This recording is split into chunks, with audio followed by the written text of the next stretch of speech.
Here we are at extension 8.4, where we are still graphing quadratics, but these look a little bit different. This is really just another form of writing. This is actually called vertex form, hint hint. So just another way of writing our quadratic equation.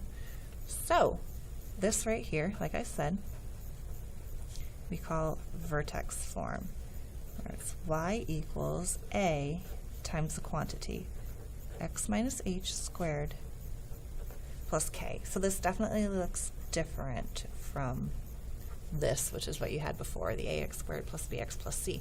But here's why this can be super helpful. It tells you the vertex. You don't have to do any work at all to find the vertex. So what we'll do first is we'll just start with our basic, if we had x minus h squared.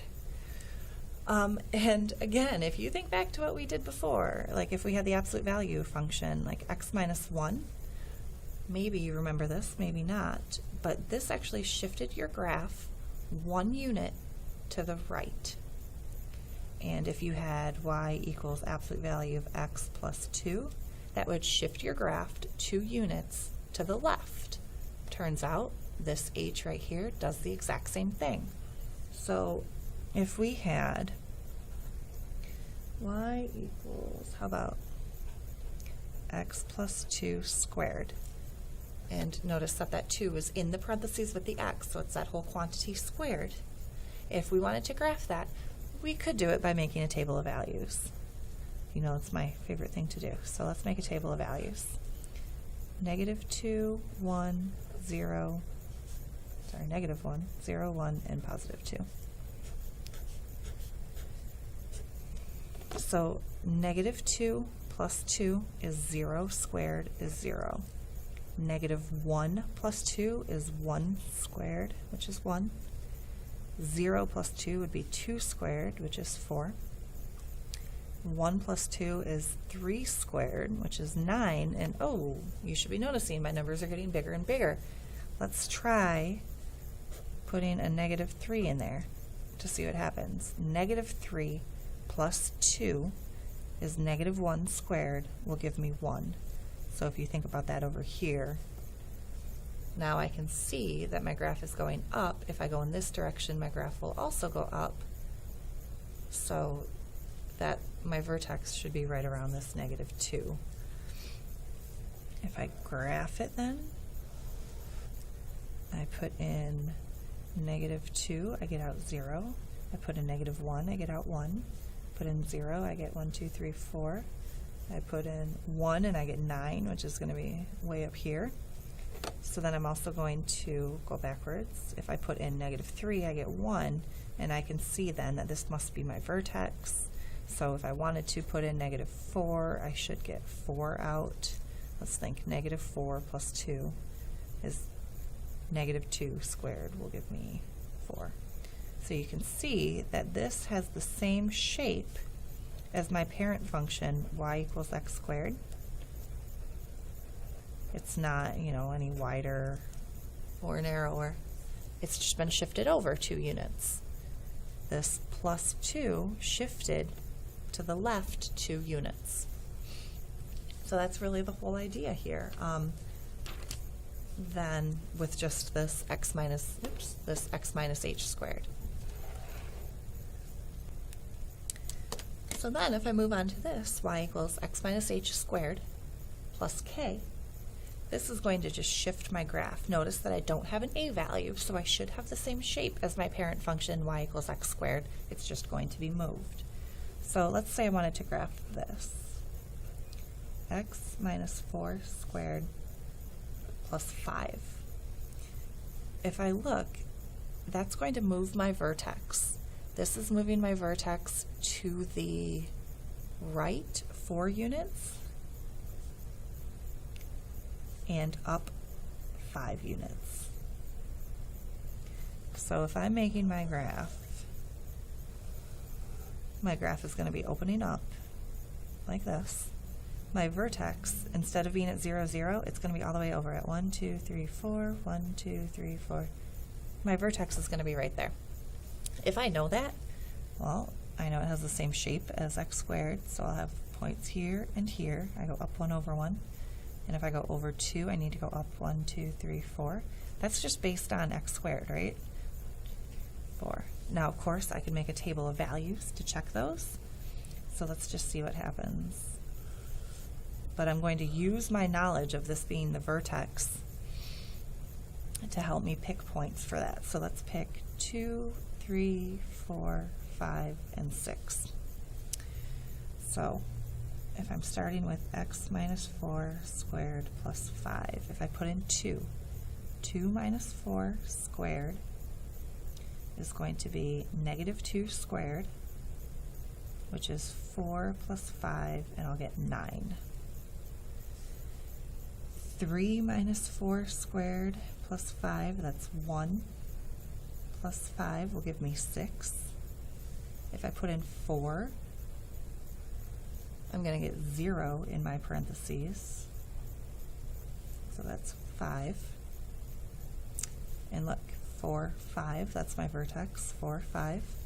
If I put in 5, 5 minus 4 is 1, so 1 squared plus 5 is 6 again, and now I can see I went down and I'm going to go back up to 9. And that's exactly what my points were that I had. So I didn't actually have to plug in values, I could just use what I knew about parabolas to help me figure that out. So the vertex is going to be at HK. So in this case, my vertex is at 4, 5. Notice that I'm subtracting my h. So even though this was minus 4, the vertex had a positive value of 4. Now, if you're asked to compare this graph to y equals x squared, I would say again, it has the exact same shape. It's just been shifted to the right 4 units and up 5 units. And that's all you have to say to compare it to your parent function. Okay, now I'm finally going to put this all together where I now have an a value. We know that that 1/5, it's positive. My graph is going to open up. But because it's less than 1, my graph is going to be wider than my parent function. My vertex is going to be at negative 5, positive 1, negative 5, positive 1. I'm sorry, negative 1, because I'm subtracting. So that's where my vertex will be. I can even graph that now. Notice that I'm counting by 2's here. Negative 5, negative 1 is my vertex. And from there, I'm just going to pick a couple of points. I know the general shape of my graph, but I'll pick a couple points based around that vertex to help me build the whole graph. So what if we picked negative 7, negative 6, we know that negative 5 is at negative 1, negative 4, and negative 3. So I'm picking points around my vertex that was based on the formula that was given. So we have 1/5 of negative 7 plus 5 squared minus 1. Negative 7 plus 5 is 2. Sorry, negative 2 squared. Negative 2 squared is 4. So 1/5 times 4 is 4/5 minus 1. So 4/5 minus 5/5 is negative 1/5. That's going to be pretty hard for me to graph.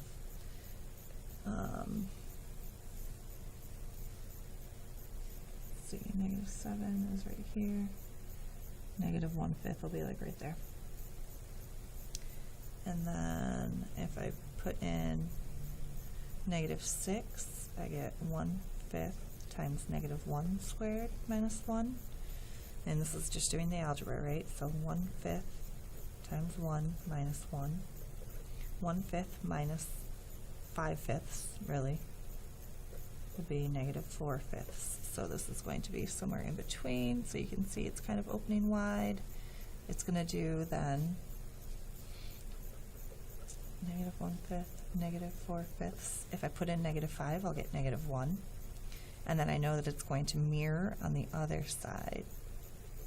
Now, if I wanted to get a better idea as to what this is going to look like the more it opens up, I could maybe put in like 2.